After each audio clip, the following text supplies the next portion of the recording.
দুর্গার সন্তানদের জন্ম এই বাংলাতে। বছরে একবার উমা সপরিবারে আসেন বাপের বাড়ি, এটা আমরা সবাই জানি। বোধন থেকে বিসর্জন মেতে ওঠে বাংলার প্রতিটি কোণা। কিন্তু জানেন কি, একমাত্র বাংলার মাটিতেই দেবী পূজিতা হন সপরিবারে। হ্যাঁ, বাংলার বাইরে লক্ষ্মী, সরস্বতী, গণেশ ও কার্তিক তার সন্তান নন। প্রত্যেকের আলাদা পরিচয় আছে। বাংলায় বেদ থেকে রামায়ণ, মহাভারত হয়ে লৌকিক কাব্য বা মঙ্গল কাব্য এসে এরা হলেন দুর্গার সন্তান সন্ততি। বেদ বা পুরাণ কোথাও এদের মা দুর্গার সন্তান হিসেবে উল্লেখ নেই। তাহলে এরা কারা? লক্ষ্মী এবং সরস্বতী সম্পূর্ণ বৈদিক দেবী। বেদের লক্ষ্মী মহালক্ষ্মী থেকেই সবকিছুর উৎপত্তি। পুরাণে তিনি বিষ্ণুর স্ত্রী। জ্ঞান ও বিদ্যার পাশাপাশি সরস্বতীর সঙ্গে রয়েছে নদীর সম্পর্ক।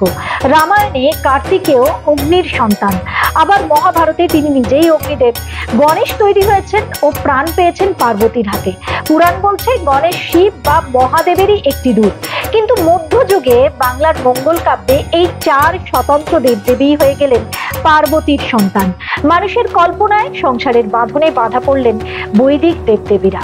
চ্যানেলটা ভালো লাগলে এক্ষুনি সাবস্ক্রাইব করে নিন আর কমেন্টে লিখুন জয় মা দুর্গা।